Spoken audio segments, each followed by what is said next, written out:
Bab 4. Nilai penderitaan. Di penghujung 1944, setelah hampir satu dekade perang, gelombang pasang berbalik arah menerpa Jepang. Perekonomian mereka sekarat. Militer mereka tercerai-berai hampir di separuh Asia. Dan wilayah pendudukan yang telah mereka menangkan di seluruh Pasifik sekarang bertumbangan seperti domino di bawah kaki tentara Amerika Serikat. Kekalahan sepertinya tidak terelakkan lagi.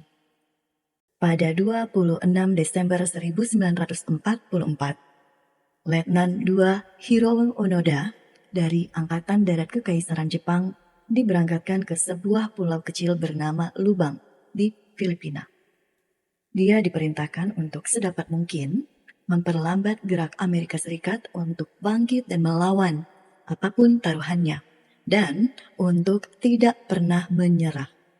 Baik dia dan komandannya tahu bahwa pada intinya ini adalah sebuah misi bunuh diri. Pada Februari 1945, tentara Amerika mendarat di Lubang dan mengambil alih pulau dengan kekuatan militer yang begitu besar. Hanya dalam beberapa hari, sebagian besar tentara Jepang entah menyerah atau terbunuh. Namun Onoda dan 3 orang dari pasukannya berhasil bersembunyi di pedalaman hutan. Dari sana, mereka memulai sebuah gerakan perang gerilya melawan tentara Amerika Serikat dan penduduk setempat, menyerang jalur pasokan, menembaki tentara Amerika Serikat yang terpisah, dan mengusik kekuatan pasukan Amerika Serikat dengan cara apapun yang mereka bisa. Pada Agustus di tahun yang sama, setengah tahun kemudian, Amerika Serikat menjatuhkan bom atom ke kota Hiroshima dan Nagasaki. Jepang menyerah, dan perang paling mematikan dalam sejarah manusia menemui akhir yang dramatis. Bagaimanapun juga, ribuan tentara Jepang masih terpencar di Kepulauan Pasifik, dan sebagian besar seperti Onoda bersembunyi di hutan dan tidak menyadari kalau perang telah usai. Para pejuang yang masih bertahan ini terus berperang dan menjarah seperti sebelumnya. Ini merupakan masalah yang serius dalam upaya membangun kembali Asia Timur pasca perang. Dan pemerintah dari setiap negara sepakat bahwa suatu tindakan harus diambil. Militer Amerika Serikat selaras dengan pemerintah Jepang menjatuhkan ribuan selebaran di seluruh wilayah Pasifik, mengumumkan bahwa perang sudah berakhir dan sudah saatnya semua kembali ke rumah. Onoda dan orang-orangnya seperti banyak lainnya mendapatkan dan membaca selebaran tersebut. Tapi tidak seperti kebanyakan orang, Onoda berpendapat bahwa selebaran itu palsu. Sebuah perangkap yang dibuat oleh tentara Amerika agar pejuang gerilya keluar dari sarangnya. Onoda membakar selebaran tersebut, kemudian dia dan orang-orangnya tetap bersembunyi dan meneruskan perjuangan mereka. 5 tahun berlalu. Selebaran sudah lama dihentikan dan sebagian besar tentara Amerika telah lama pulang. Penduduk asli Pulau Lubang berusaha kembali menjalani aktivitas normal mereka, seperti bertani dan melaut. Namun, Hiroo Onoda dan pengikut setianya masih menembaki petani, membakar tanaman mereka, mencuri ternak mereka, dan membunuh penduduk lokal yang mengembara terlalu jauh ke dalam belantara. Pemerintah Filipina membuat selebaran baru dan menyebarkan ke seluruh penjuru hutan. Keluarlah, kata mereka, perang sudah berakhir, kamu kalah. Tapi ini juga diabaikan. Tahun 1952, pemerintah Jepang mengambil langkah terakhir untuk menarik para prajurit yang masih bersembunyi di seluruh Pasifik. Kali ini, surat-surat dan foto-foto dari keluarga para prajurit yang hilang disebarkan dari udara. Berikut sepucuk pesan pribadi dari Kaisar sendiri. Sekali lagi, Onoda menolak untuk mempercayai kebenaran informasi tersebut. Sekali lagi, dia yakin bahwa itu hanya tipuan Amerika. Sekali lagi, dia dan orang-orangnya bangkit dan melanjutkan perjuangan. Tahun berganti tahun dan penduduk Filipina yang lelah diteror, akhirnya mempersenjatai diri mereka dan mulai menyerang balik. Tahun 1959, salah satu pengikut Onoda menyerahkan diri, dan seorang lain terbunuh. Dan satu dekade berikutnya, orang kepercayaan Onoda terakhir bernama Kozuka ditembak mati polisi setempat saat membakar sawah, sembari masih mengobarkan peperangan melawan penduduk setempat. Setelah tepat seperempat abad penuh, Perang Dunia II berakhir. Onoda, setelah menghabiskan lebih dari separuh hidupnya di hutan lubang, kini sendirian. Tahun 1972, kabar matinya Kozuka berembus sampai ke Jepang dan menimbulkan suatu kegaduhan. Orang-orang Jepang mengira sisa-sisa prajurit terakhir telah pulang dari perang beberapa tahun sebelumnya. Media Jepang mulai berspekulasi jika Kozuka masih berada di lubang hingga 1972. Kemudian, kemungkinan Onoda sendiri, pejuang legendaris Jepang dari Perang Dunia Kedua, mungkin masih hidup juga. Tahun itu, baik pemerintah Jepang dan Filipina mengirimkan tim pencari untuk menemukan Letnan II yang masih menjadi teka-teki, separuh mitos, separuh pahlawan, dan separuh hantu. Mereka gagal menemukannya. Setelah beberapa bulan berlalu, kisah Letnan Onoda berubah menjadi sebuah legenda urban di Jepang. Pahlawan perang yang terdengar terlalu gila jika benar-benar ada. Banyak yang merindukannya, yang lain mengkritiknya.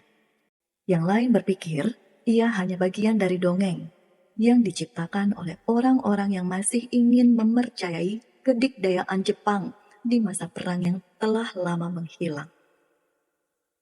Pada tahun-tahun itulah, seorang pemuda bernama Norio Suzuki pertama kali mendengar kisah tentang Onoda.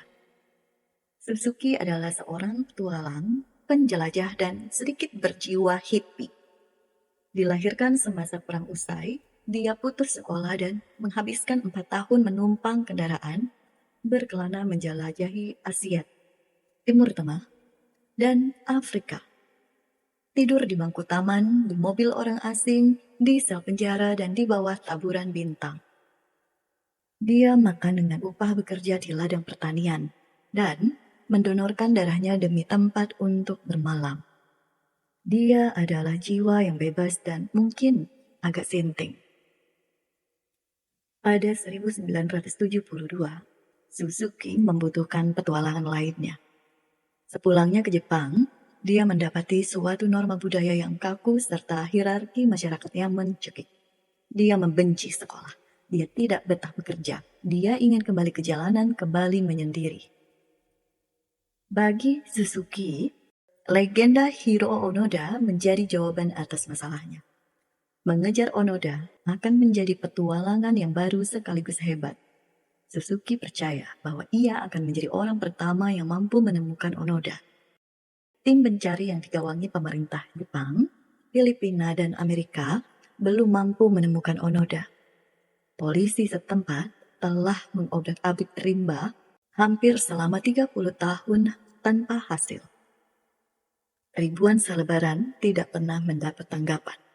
Tapi, bodoh amat, si pemuda hippie dan putus kuliah ini akan menjadi orang pertama yang menemukannya.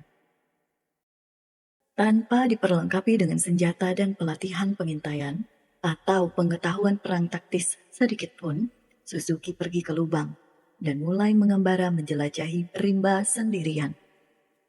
Strateginya, meneriakkan nama Onoda sekeras mungkin dan mengatakan kepadanya bahwa kaisar mencemaskan dirinya. Dia menemukan Onoda dalam 4 hari. Bayangkan. Suzuki tinggal bersama Onoda di rimba selama beberapa lama. Onoda hidup sendirian lebih dari setahun, dan begitu ditemukan oleh Suzuki, dia menyambut baik dan sangat ingin tahu dengan apa yang telah terjadi di dunia luar dari seorang narasumber Jepang yang dapat dipercaya. Dua pria ini kemudian menjadi semacam teman baik. Suzuki bertanya kepada Onoda mengapa dia tetap bertahan dan berperang.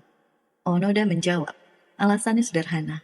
Dia telah diberi perintah untuk jangan menyerah. Jadi dia pun bertahan. Hampir selama 30 tahun dia hanya mengikuti sebuah perintah. Sesederhana itu.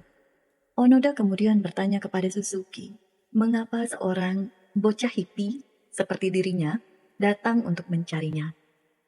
Suzuki menjawab bahwa dia meninggalkan Jepang untuk mencari 3 hal. Letnan Onoda, Panda, dan Yeti dengan urutan sama persis. Dua pria telah dipertemukan dalam situasi yang paling ganjil. Dua petualang yang bertekad baja mengejar visi kemenangan palsu. Seperti Don Quixote dan Sancho Panza versi Jepang di kehidupan nyata. Terjebak bersama di rimba Filipina yang lembab, keduanya membayangkan diri mereka sebagai pahlawan, meskipun keduanya menyendiri tanpa melakukan apapun. Onoda telah mendedikasikan hampir seluruh hidupnya untuk sebuah perang melawan hantu. Suzuki demikian juga. Setelah menemukan Hiroo Onoda dan Panda, dia meninggal beberapa tahun berikutnya di pegunungan Himalaya dalam misi pencarian Yeti. Manusia sering memilih untuk membaktikan porsi besar hidup mereka demi alasan-alasan yang tampaknya tidak berfaedah atau merusak.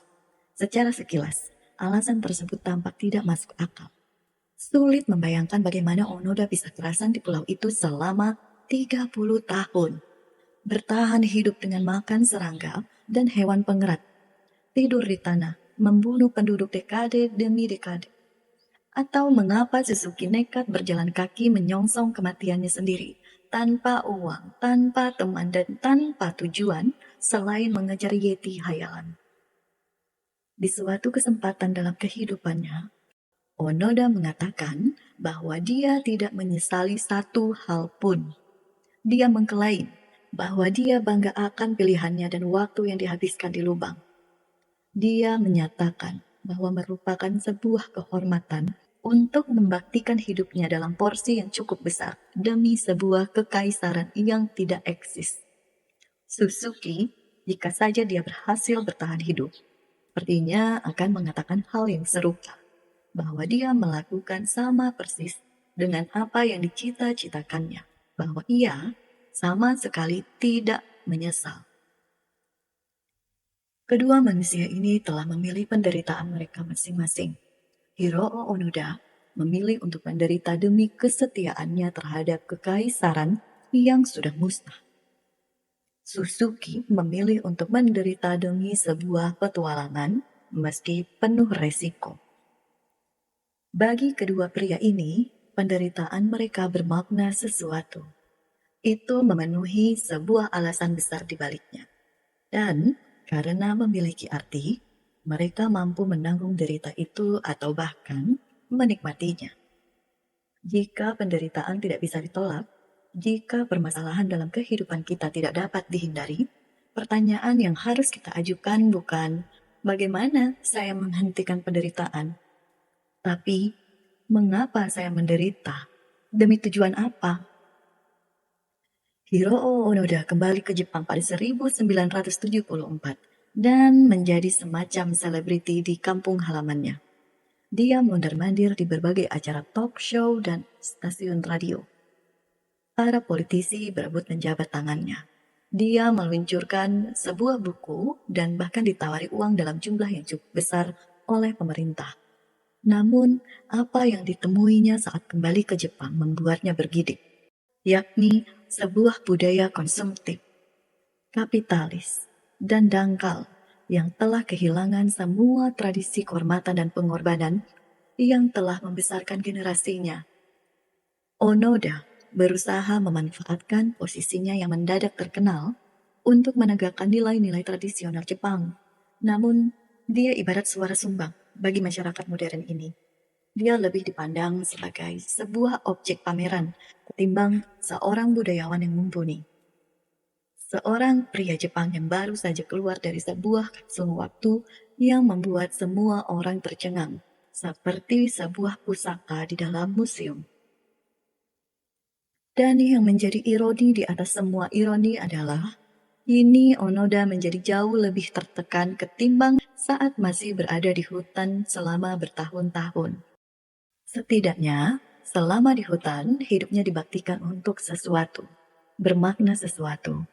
Itu membuatnya mampu menanggung penderitaan, bahkan semacam menginginkannya. Namun, sekembalinya ke Jepang, yang dalam pandangannya menjadi sebuah bangsa yang kosong, yang dipenuhi dengan kaum hippies dan wanita berpakaian longgar seperti bahasa barat, dia disuguhi kebenaran yang tidak dapat dielakkan, bahwa perjuangannya sama sekali sia-sia. Jepang yang telah ia hidupi dan ia perjuangkan selama itu tidak lagi ada. Dan beban dari kenyataan ini telah menembus tubuh yang tidak pernah tersentuh peluru satupun itu. Karena penderitaannya tidak berarti apapun. Tiba-tiba semua menjadi nyata dan terungkap, yaitu 30 tahun terbuang percuma. Dan demikianlah pada 1980 Onoda berkemas dan pindah ke Brasil, tempat terakhir sebelum berpulang. Bawang kesadaran diri. Kesadaran diri ibarat sesiung bawang. Punya banyak lapisan dan semakin cepat Anda kupas lapisan demi lapisan, Anda akan semakin cepat mulai menangis tanpa disangka-sangka. Katakanlah lapisan pertama bawang kesadaran diri adalah pemahaman yang sederhana terhadap emosi seseorang. Seperti inilah jika saya senang. Ini membuat saya sedih. Ini memberi saya harapan. Sayangnya, ada banyak orang yang payah bahkan di tingkat kesadaran diri yang sangat dasar ini. Saya tahu karena saya adalah salah satu di antara mereka. Saya dan istri saya terkadang saling menimpali seperti ini.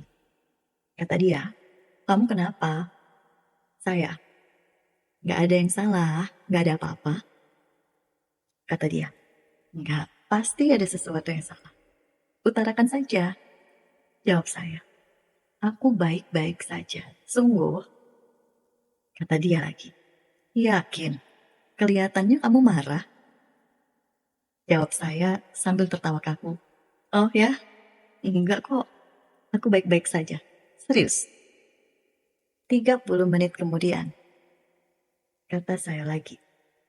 Dan itulah alasannya mengapa aku sangat kesal.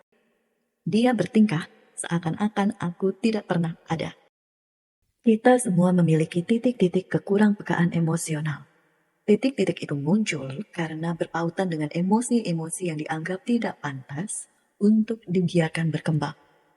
Perlu latihan dan usaha bertahun-tahun untuk bisa mahir mengenali apa saja kekurangpekaan emosional yang ada di dalam diri kita, dan kemudian mengekspresikan emosi-emosi yang terpengaruh itu secara tepat. Tindakan ini sangat penting dan layak dicoba. Lapisan kedua dari bawang kesadaran diri adalah kemampuan untuk bertanya, mengapa kita merasakan emosi tertentu. Pertanyaan mengapa ini sulit dan kadang perlu berbulan-bulan atau bahkan bertahun-tahun untuk pada akhirnya bisa mendapatkan jawaban secara konsisten dan akurat. Sebagian besar orang perlu menemui sejumlah ahli terapi hanya untuk mendengar pertanyaan-pertanyaan ini dilontarkan pertama kalinya. Pertanyaan ini penting karena memberi pencerahan akan apa yang kita anggap sebagai sebuah kesuksesan atau kegagalan. Mengapa Anda merasa marah? Atau apakah karena Anda gagal mencapai suatu sasaran? Mengapa Anda merasa lesu dan tidak bersemangat? Apakah karena Anda merasa tidak cukup andal? Lapisan pertanyaan ini membantu kita mengerti akar masalah dari emosi yang menguasai diri kita. Begitu kita memahami akar masalah tersebut, idealnya kita bisa melakukan sesuatu untuk mengubahnya. Namun masih ada, bahkan lebih dalam, lapisan bawang kesadaran diri lainnya. Dan sialnya, ini yang membuat kita berderai air mata. Lapisan ketiga itu adalah, mengapa saya menganggap ini sebagai kesuksesan atau kegagalan? Bagaimana saya mengukur diri saya? Dengan standar apa saya menilai diri saya dan setiap orang di sekitar kita? Tingkat ini yang memerlukan pertanyaan dan usaha yang terus-menerus. luar biasa sulit diraih. Tetapi inilah hal yang paling penting, karena nilai-nilai yang kita pegang menentukan hakikat permasalahan kita. Dan hakikat dari permasalahan kita menentukan kualitas hidup kita. Nilai mendasari segala hal yang berhubungan dengan diri kita dan apa yang kita lakukan. Jika nilai-nilai yang kita anut tidak bermanfaat, jika apa yang kita anggap sebagai sebuah kesuksesan atau kegagalan dipilih dengan gegabah, apapun yang dibangun berdasarkan nilai-nilai tersebut, baik pikiran, emosi, perasaan sehari-hari, semuanya akan rusak. Setiap hal yang ada di dalam benak dan perasaan kita mengenai suatu keadaan pada akhirnya kembali pada seberapa bernilainya hal tersebut dalam pemahaman kita masing-masing. Sebagian besar orang kelimpungan menjawab pertanyaan mengapa secara akurat, dan ini menghalangi mereka untuk mencapai pemahaman yang lebih mendalam atas nilai-nilai yang mereka anut sendiri. Tentu, mereka mungkin mengatakan kalau mereka menghargai kejujuran dan persahabatan sejati. Namun, kemudian mereka menikung dan menusuk Anda dari belakang demi membuat diri mereka sendiri merasa lebih baik. Orang-orang mungkin mempersepsikan diri mereka kesepian. Namun, ketika mereka bertanya kepada diri sendiri mengapa mereka kesepian, mereka cenderung menyalahkan orang lain. Semua orang kejam. Tidak ada seorang pun yang cukup cakap atau pandai untuk memahami mereka. Dan karena itu mereka lebih baik menghindari masalah mereka jauh-jauh ketimbang mencari jalan keluarnya. Bagi beberapa orang itu dianggap sebagai kesadaran diri atau self-awareness. Padahal, andai mereka mampu menyelam lebih dalam lagi serta mencermati nilai-nilai yang ada di dasarnya, mereka akan menyadari bahwa analisis yang mereka lakukan itu didasarkan oleh hasrat untuk menghindari tanggung jawab atas masalah mereka sendiri, ketimbang secara akurat mengenali masalah tersebut. Mereka akan menyadari bahwa pilihan mereka hanya sekadar untuk mendapatkan sensasi kelegaan sesaat, bukannya melahirkan kebahagiaan yang sejati. Sebagian besar motivator juga mengabaikan lapisan kesadaran diri yang lebih dalam ini. Mereka menjadikan orang-orang miskin sebagai klien mereka. Karena orang-orang itu ingin menjadi kaya, lalu memberi mereka segala jenis saran tentang bagaimana mendapatkan penghasilan yang lebih besar dan mengabaikan pertanyaan dasar yang sangat bernilai. Mengapa mereka menempatkan kebutuhan untuk menjadi kaya di urutan pertama? Bagaimana mereka mengukur kesuksesan atau kegagalan mereka sendiri? Bukankah sebenarnya ada nilai-nilai tertentu yang sangat mungkin menjadi akar masalah dari ketidakbahagiaan mereka?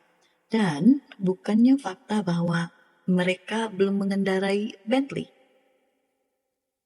Banyak tua di luar sana yang menggunakan pendekatan yang dangkal, yaitu hanya membuat orang-orang merasa baik dalam jangka pendek. Sementara masalah jangka panjang yang sesungguhnya tidak pernah terselesaikan. Persepsi dan perasaan orang mungkin berubah, namun nilai pokok dan ukuran dari nilai tersebut tetap sama. Ini belum bisa disebut sebuah kemajuan yang sesungguhnya.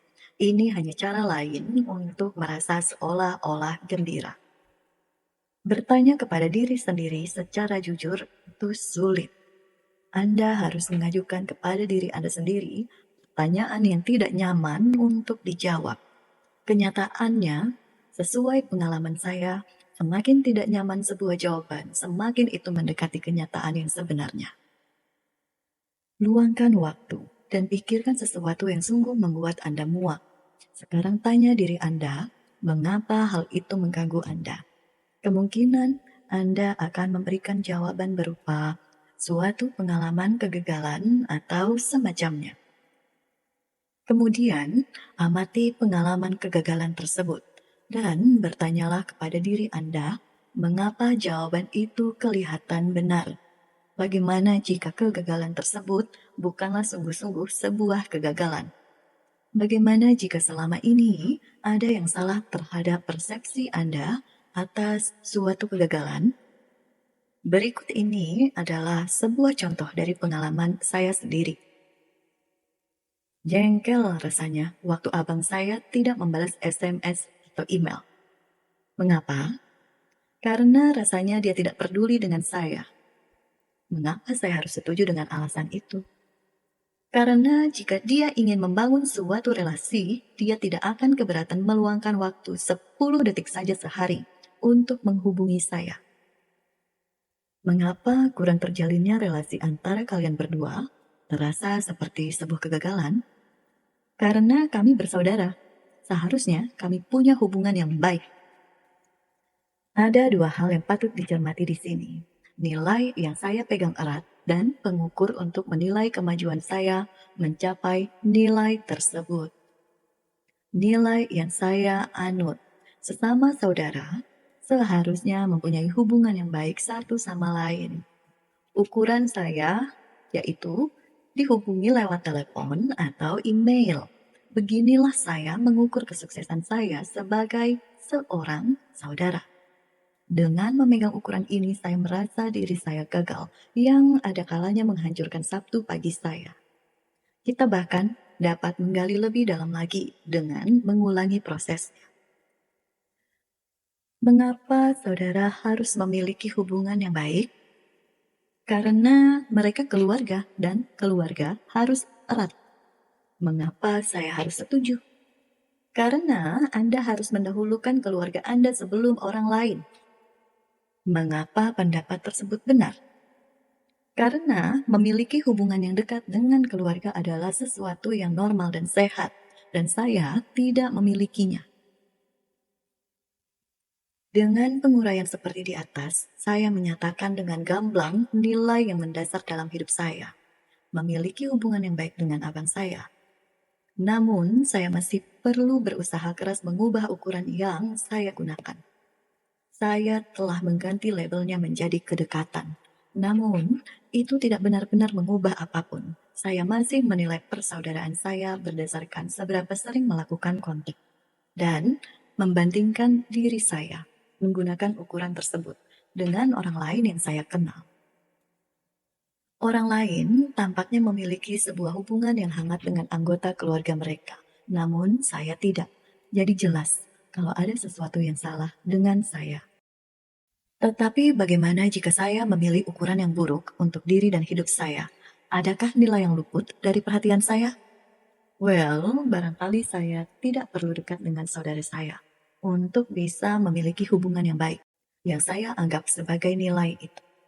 Barangkali yang dibutuhkan hanyalah sikap saling menghargai, dan itulah yang selama ini terjadi. Atau mungkin saling percaya. Dan itu juga ada. Mungkin ukuran-ukuran ini dapat menjadi alat penilaian persaudaraan yang lebih baik ketimbang berapa banyak SMS yang saling kami kirim. Terasa benar, setidaknya untuk saya. Tapi rasanya masih perih mengetahui kenyataan kalau saya dan saudara saya tidak dekat. Dan tidak ada cara yang positif untuk menutup-nutupinya. Dengan menerima hal ini, tetap tidak ada trik khusus yang membuat Anda seolah tampak ideal.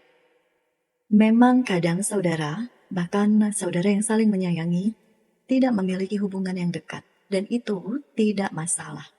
Sulit untuk menerima hal ini pada awalnya, tapi itu tidak apa-apa.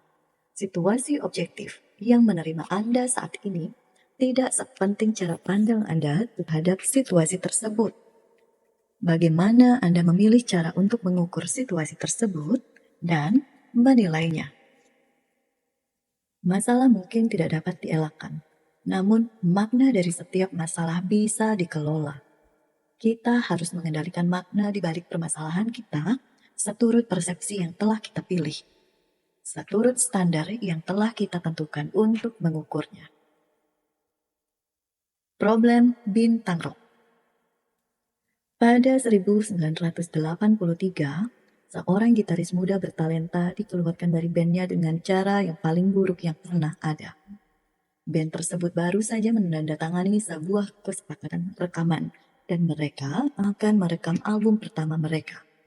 Tetapi beberapa hari sebelum rekaman dimulai, band menyuruh sang gitaris untuk keluar. Tanpa peringatan, tanpa pembicaraan, tanpa ledakan yang dramatis.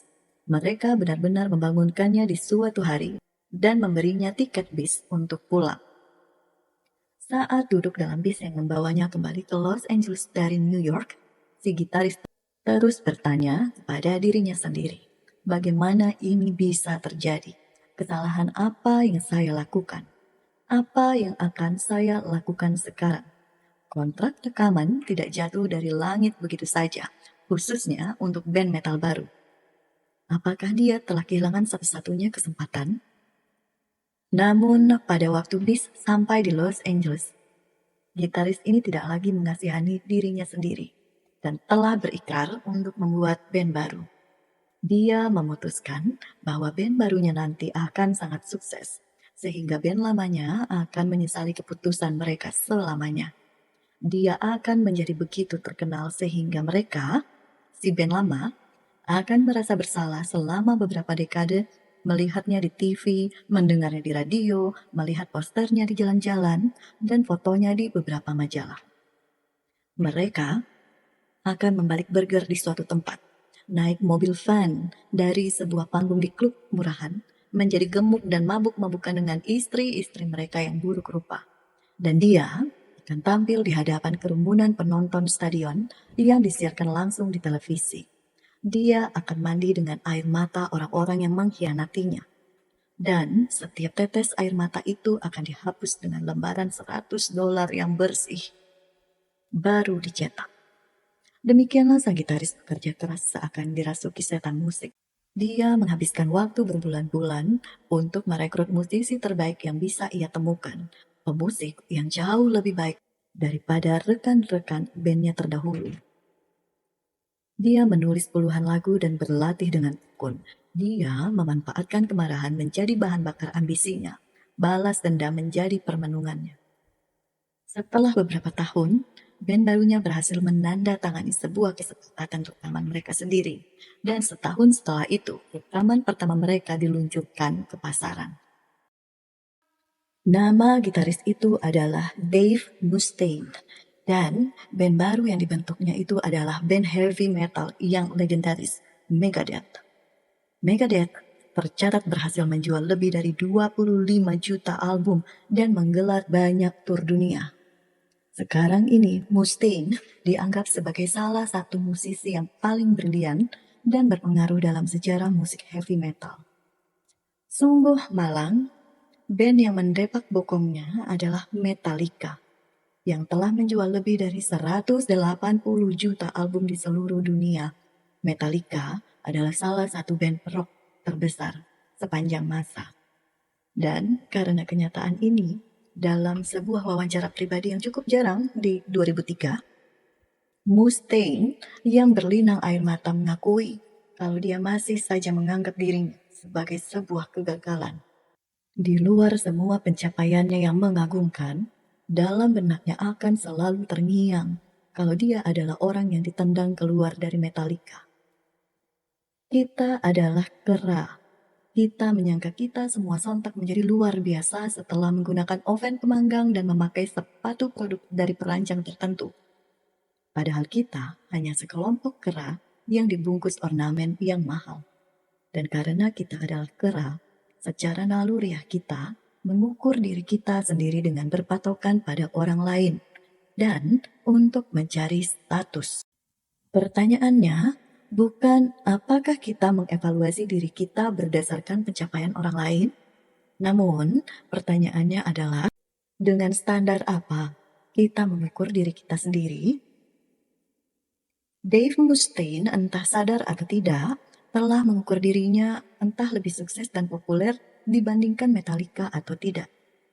Pengalaman dikeluarkan dari mantan bandnya sangat menyakitkan, sehingga dia menggunakan sukses seperti Metallica sebagai alat untuk mengukur dirinya dan karir musiknya.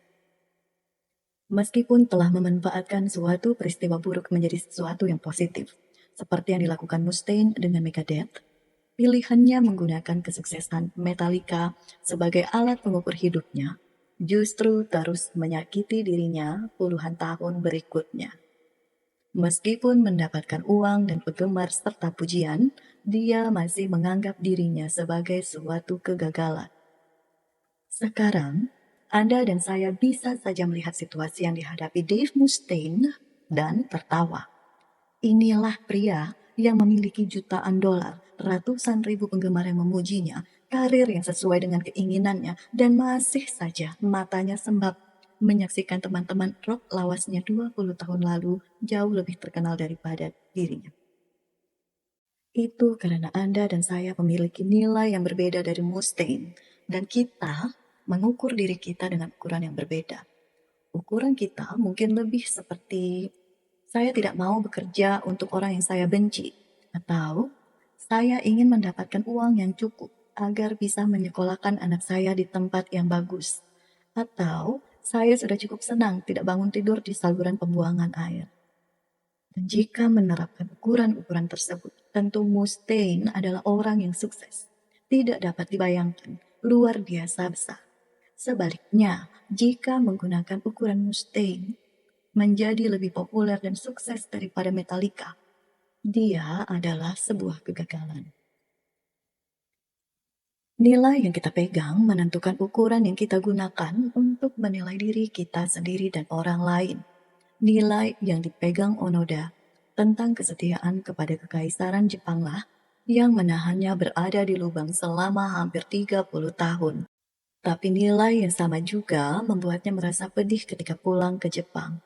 Ukuran Mustaine yaitu menjadi lebih baik daripada Metallica, sepertinya membantu karir musiknya sukses luar biasa pesat. Namun, ukuran yang sama juga menyiksanya di balik keberhasilannya. Jika Anda ingin mengubah cara Anda memandang permasalahan Anda harus mengubah nilai yang Anda pegang dan atau bagaimana Anda mengukur kegagalan atau kesuksesan. Sebagai contoh, mari kita perhatikan seorang musisi lain yang dikeluarkan dari band. Aneh, karena kisahnya seperti menggemakan Dave Mustaine meskipun ini terjadi 2 dekade sebelumnya. Pada 1962, ketika itu ada desas-desus tentang sebuah band asal Liverpool, Inggris yang sedang meroket. Band ini punya potongan rambut yang lucu dan punya nama yang lebih lucu lagi. Namun, musik mereka tidak dapat dipungkiri sangat bagus. Dan pada akhirnya, menarik minat industri musik. Ada John, vokalis utama dan penulis lagu.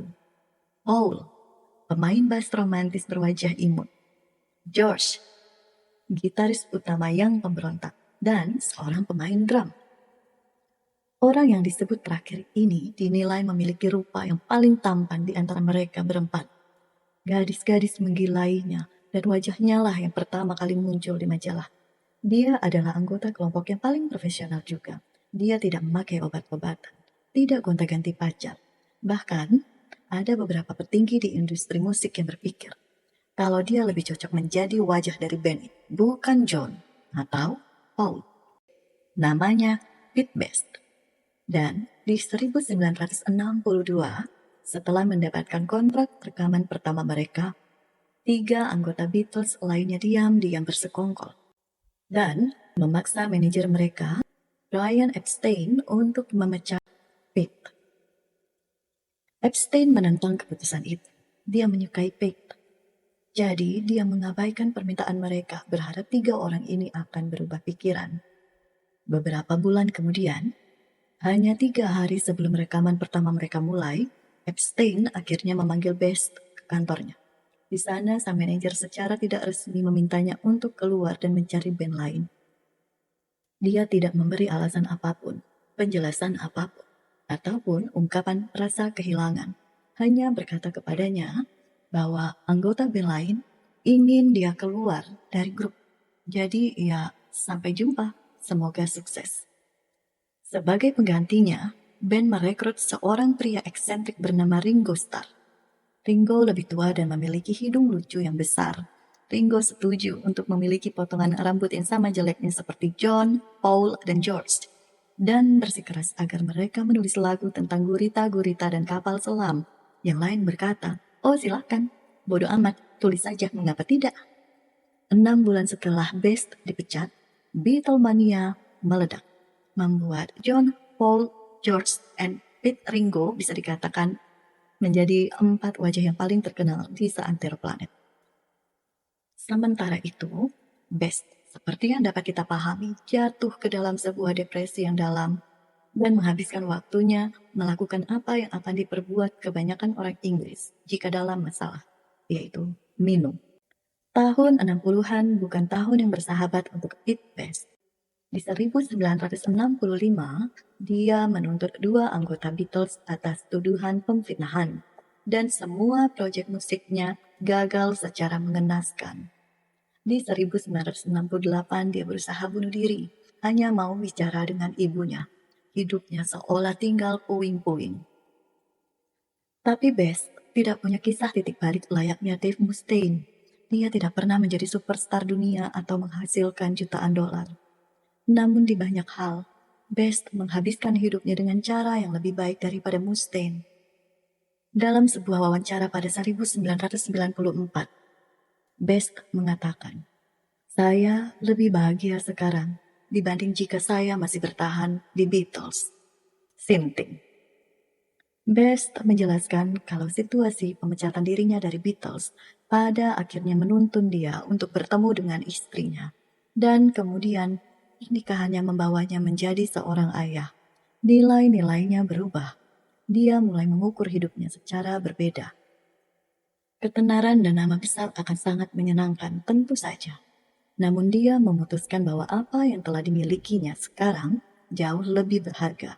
Sebuah keluarga yang hangat dan penuh cinta, pernikahan yang stabil, hidup yang sederhana. Dia bahkan masih sempat bermain drum, berkeliling Eropa, dan merekam banyak album hingga 2000-an. Jadi apa yang sebenarnya hilang? Hanya perhatian yang besar dan sanjungan. Sedangkan apa yang telah diraihnya jauh lebih berarti untuknya.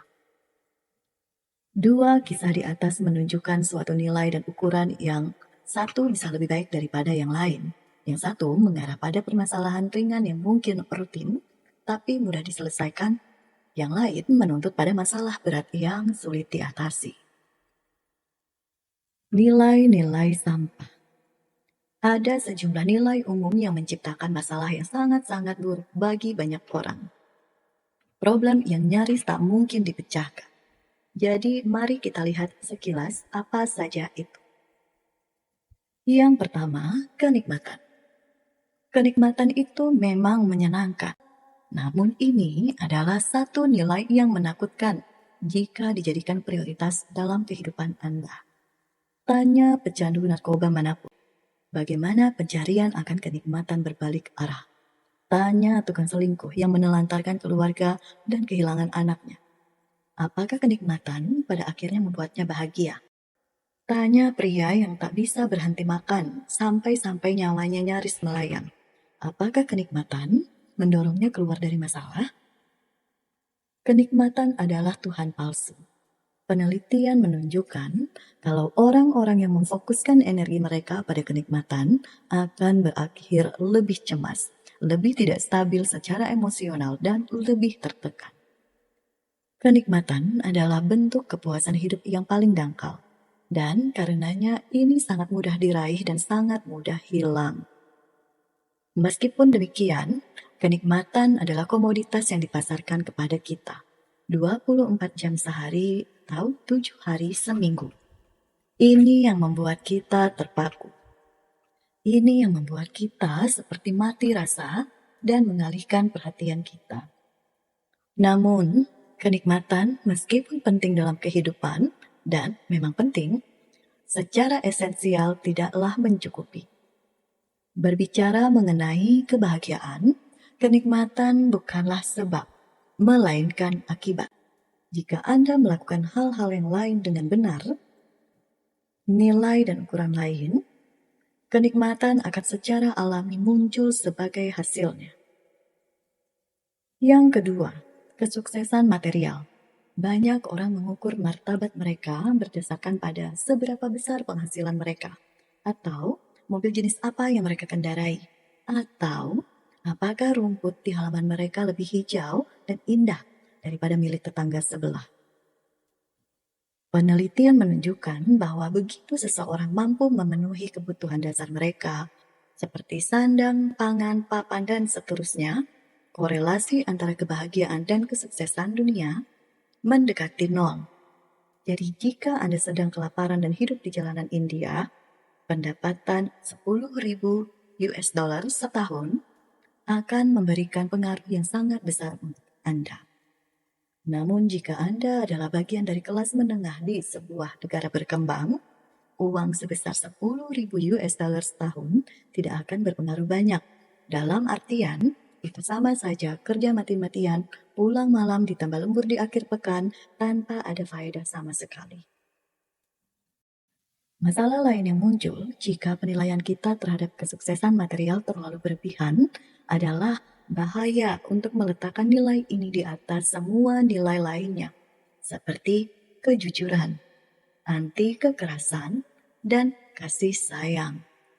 Ketika orang-orang mengukur diri mereka tidak berdasarkan perilaku, melainkan oleh aneka simbol status yang mampu mereka kumpulkan, bukan hanya mereka adalah orang yang dangkal, namun kemungkinan mereka ini orang-orang bangsa. Yang ketiga, selalu benar. Otak kita adalah mesin yang tidak efektif. Secara konsisten kita membuat asumsi yang buruk, peluang yang keliru, ingatan yang salah terhadap suatu fakta, bias kognitif, dan keputusan berdasarkan gejolak emosi. Sebagai manusia, kita berbuat salah secara cukup konstan, sehingga jika ukuran kesuksesan hidup kita adalah menjadi benar, maka jangan heran kalau Anda akan kerepotan merasionalisasi semua kekeliruan yang terjadi pada diri Anda. Faktanya, orang-orang yang mendasarkan penghargaan diri mereka pada ambisi untuk selalu benar, menghalangi diri mereka sendiri untuk bisa belajar dari kesalahan itu sendiri. Mereka menjadi kurang mampu mengambil satu sudut pandang baru dan berempati terhadap orang lain. Mereka menutup diri mereka sendiri terhadap informasi yang baru dan penting. Akan jauh lebih membantu jika Anda mengasumsikan diri Anda tidak paham dan tidak tahu banyak. Ini menjaga Anda untuk tidak terikat oleh segala bentuk tahayul atau keyakinan-keyakinan yang tak mendasar, dan membuat Anda tetap berada dalam situasi yang konstan untuk terus belajar dan tumbuh. Yang keempat, tetap positif. Kemudian, ada beberapa orang yang mengukur hidupnya dari sejauh mana mereka mampu untuk menjadi selalu positif dalam hampir semua hal. Kehilangan pekerjaan Anda? Bagus, inilah peluang untuk mengeksplorasi minat Anda. Suami selingkuh dengan saudari Anda? Ya, setidaknya Anda belajar kalau dia berarti dalam hidup Anda.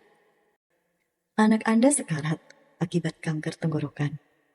Setidaknya Anda tidak perlu membiayai kuliahnya lagi. Meskipun ada sebuah ungkapan, apapun yang terjadi tetaplah optimis, sejatinya kadang hidup menyebalkan dan hal paling sehat untuk dilakukan adalah mengakuinya. Pengingkaran terhadap emosi negatif menuntun kita untuk mengalami emosi negatif yang lebih dalam dan berkepanjang, serta disfungsi emosional. Terus-menerus bersikap positif justru merupakan salah satu bentuk pengelakkan terhadap masalah, dan bukan cara yang tepat untuk menyelesaikannya. Masalah-masalah yang boleh jadi justru menguatkan dan memotivasi Anda, seandainya Anda bisa memilih nilai dan ukuran yang benar. Ini sederhana, sungguh. Aneka kegagalan orang-orang membuat kita kesal, kecelakaan terjadi. Hal-hal itu membuat kita merasa buruk, dan itu tidak apa-apa. Emosi negatif adalah satu komponen kesehatan emosional yang harus ada. Menyangkal sisi negatif tersebut sama dengan mengekalkan masalah, bukannya menyelesaikan.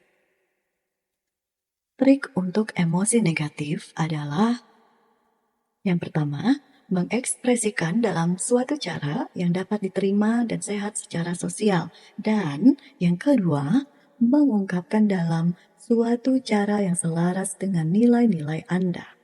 Contoh sederhana, nilai yang saya pegang adalah anti kekerasan.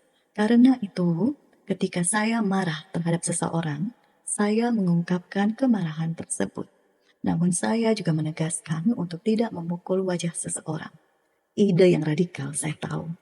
Namun, kemarahan bukanlah masalahnya. Kemarahan itu alami. Kemarahan adalah bagian dari kehidupan. Kemarahan bisa dikatakan cukup menyehatkan di banyak situasi. Ingat, emosi hanya suatu umpan balik. Paham kan bedanya? Memukul seseorang tepat di muka lah yang menjadi masalah, bukan kemarahan itu sendiri. Kemarahan hanyalah pembawa pesan dari pukulan saya yang melayang ke wajah Anda. Jangan salahkan pembawa pesannya. Salahkan pukulan Anda atau wajah Anda. Saat kita memaksa diri kita untuk tetap positif sepanjang waktu, kita mengingkari kalau keberadaan masalah itu. Dan ketika kita menyangkal masalah kita menihilkan kesempatan yang kita miliki untuk menyelesaikan masalah dan menjadi bahagia. Permasalahan membuat hidup kita lebih bermakna dan penting. Karena itu menghindari masalah justru menuntun kita kepada suatu kondisi yang hampa makna.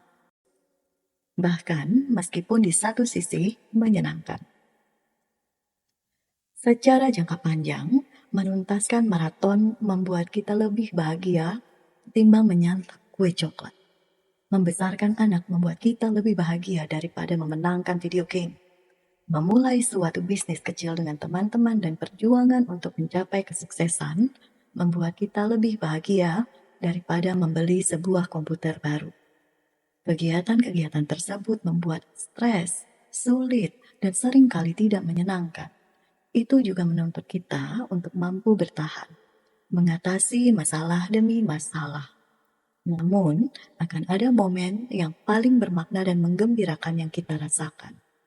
Itu merupakan campuran rasa sakit, jerih payah, bahkan kemarahan dan putus asa. Namun, begitu itu semua terlewati, saat menengok ke belakang, kita akan bercerita ke anak cucu kita dengan penuh haru. Seperti yang pernah disampaikan Freud, suatu hari ketika kita mengingat masa lalu, tahun-tahun yang penuh jerih payah akan berubah menjadi tahun-tahun yang paling indah. Inilah mengapa nilai-nilai ini, yakni kenikmatan, kesuksesan material, selalu benar, tetap positif, merupakan idealisme yang buruk bagi kehidupan seseorang. Karena sebagian momen-momen besar manusia tidak menyenangkan, tidak sukses, tidak dikenal dan tidak positif. Intinya, pastikan Anda telah mencengkeram beberapa nilai dan ukuran yang baik terlebih dahulu. Maka, secara alami kenikmatan dan kesuksesan akan muncul sebagai hasilnya. Hal-hal itu merupakan efek samping dari nilai-nilai yang baik. Secara substansial, hal-hal tersebut hanyalah kenikmatan yang hampa. Menentukan nilai yang baik dan buruk. Nilai-nilai yang baik berdasarkan pada kenyataan. 2. Membangun secara sosial. Dan 3. Segera dan dapat dikendalikan. Nilai-nilai yang buruk. 1. Tahayul. 2. Merusak secara sosial. Dan 3. Tidak segera dan tidak dapat dikendalikan. Kejujuran merupakan suatu nilai yang baik, karena ini adalah sesuatu yang dapat sepenuhnya Anda kendalikan. Ini mencerminkan kenyataan, dan ini memberikan manfaat bagi orang lain. Bahkan jika ini kadang tidak menyenangkan. Popularitas, di sisi lain, merupakan nilai yang buruk. Jika itu menjadi nilai Anda, dan jika ukuran Anda adalah menjadi cowok atau cewek yang paling populer di pesta dansa, banyak dari apa yang terjadi akan berada di luar kendali Anda. Anda tidak tahu siapa saja yang ada di sana, dan kemungkinan Anda tidak akan mengenal setengah dari antara mereka. Kedua, nilai atau ukuran tidak berdasar pada kenyataan. Anda mungkin merasa terkenal atau tidak terkenal, namun di saat yang bersamaan pada kenyataannya, Anda benar-benar tidak punya petunjuk apapun tentang apa yang dipikirkan orang lain terhadap Anda. Catatan, orang yang takut terhadap apa yang dipikirkan orang lain tentang diri mereka sesungguhnya ketakutan jika semua hal buruk yang mereka pikirkan tentang diri mereka berbalik ke arah mereka. Beberapa contoh nilai yang baik adalah kejujuran, inovasi, peka, membela diri sendiri, membela orang lain, penghargaan diri, rasa ingin tahu, amal, kerendahan hati, kreativitas. Beberapa contoh nilai yang buruk dan tidak sehat adalah dominasi melalui manipulasi atau kekerasan, gonta-ganti pasangan, senantiasa merasa senang, selalu menjadi pusat perhatian, tidak mau kesepian, disenangi semua orang, menjadi kaya demi menjadi kaya, mengorbankan hewan-hewan kecil untuk dewa-dewa pagan. Anda akan mencermati bahwa nilai yang baik, sehat, didapatkan secara internal. Sesuatu seperti kreativitas atau kerendahan hati dapat dialami saat ini juga. Anda hanya harus mengarahkan benak Anda dengan suatu cara agar dapat mengalaminya. Nilai-nilai ini bersifat segera dan dapat dikendalikan, serta menghubungkan Anda dengan dunia melebihi yang bisa Anda bayangkan. Nilai-nilai buruk biasanya bersandar pada peristiwa eksternal. Terbang dengan jet pribadi selalu dinilai benar, memiliki sebuah unit rumah di Bahama, makan kanoli sambil digerayangi 3 penari bugil. Nilai buruk meskipun kadang memberikan kesenangan atau kenikmatan berada di luar kendali Anda dan sering memakai alat yang secara sosial merusak atau bersifat tahayul untuk bisa mencapainya. Nilai adalah tentang membuat prioritas. Setiap orang ingin kanoli yang lezat atau rumah di Bahama. Pertanyaannya adalah tentang prioritas Anda. Nilai apa yang Anda prioritaskan di atas nilai lainnya? Dan yang karenanya mempengaruhi pengambilan keputusan Anda lebih dari nilai lainnya. Nilai tertinggi dari seorang Hiroo Onoda adalah menyelesaikan kesetiaan dan pelayanan terhadap Kaisaran Jepang. Nilai ini, andai kata Anda tidak dapat menangkapnya saat membaca kisahnya, lebih busuk daripada segulung sushi basi. Ini sungguh menciptakan masalah yang sangat besar bagi Hiro. Seperti dia terjebak di sebuah pulau pencil di mana dia makan serangga dan cacing selama 30 tahun. Oh, dan dia juga terpaksa membunuh penduduk tidak bersalah. Jadi, meskipun faktanya Hiro melihat dirinya sebagai seorang yang sukses, dan meskipun dia pada kenyataannya menghidupi ukurannya, saya rasa kita semua akan sepakat kalau hidupnya luar biasa kacau. Tidak seorang pun dari kita mau bertukar tempat dengannya. Demikian pula ketika diminta untuk mengomentari tindakannya. Dave Mustaine berhasil mencapai ketenaran dan nama besar, namun dia masih merasa sebagai sebuah kegagalan. Ini terjadi karena dia mengadopsi nilai yang buruk berdasarkan beberapa perbandingan yang tidak masuk akal terhadap kesuksesan orang lain.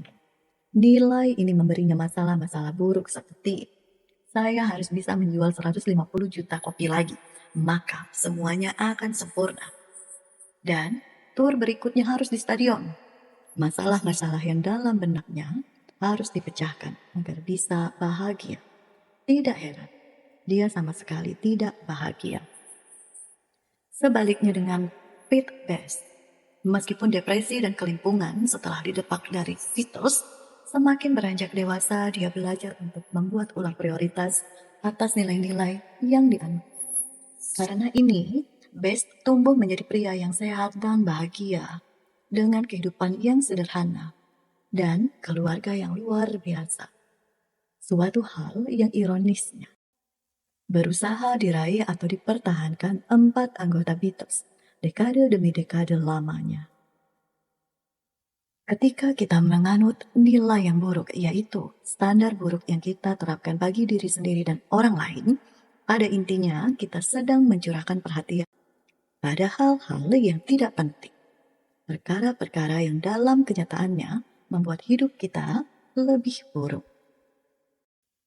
Tetapi jika kita memilih nilai yang lebih baik, kita mampu mengarahkan kepedulian kita terhadap hal-hal yang lebih baik, kepada hal-hal yang berarti, hal-hal yang meningkatkan kesejahteraan secara lahir batin, dan memunculkan kebahagiaan, kenikmatan, dan kesuksesan sebagai efek sampingnya.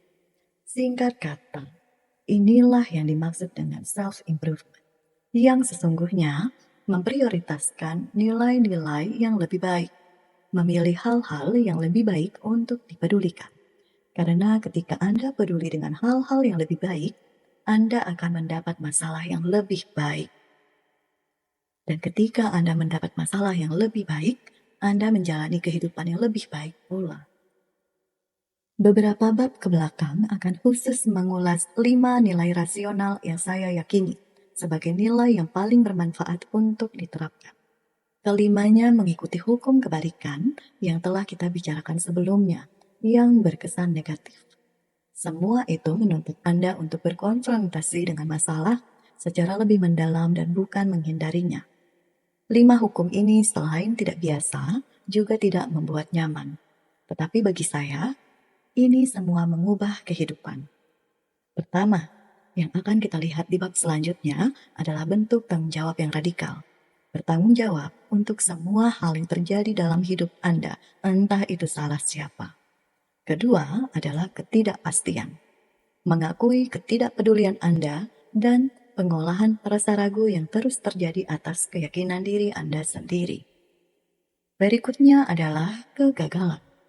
Kehendak untuk menemukan kesalahan dan cacat Anda sendiri, sehingga itu bisa diperbaiki. Keempat adalah penolakan. Kemampuan untuk mengatakan dan mendengar kata tidak, yang secara jelas menentukan apa yang akan Anda terima atau tolak dalam hidup Anda. Nilai terakhir adalah perenungan tentang kematian seseorang. Yang satu ini krusial, karena dengan bersikap waspada terhadap kematian, ini mungkin menjadi satu-satunya cara yang dapat dilakukan untuk membuat semua nilai kita tetap berada dalam sudut pandang yang tepat.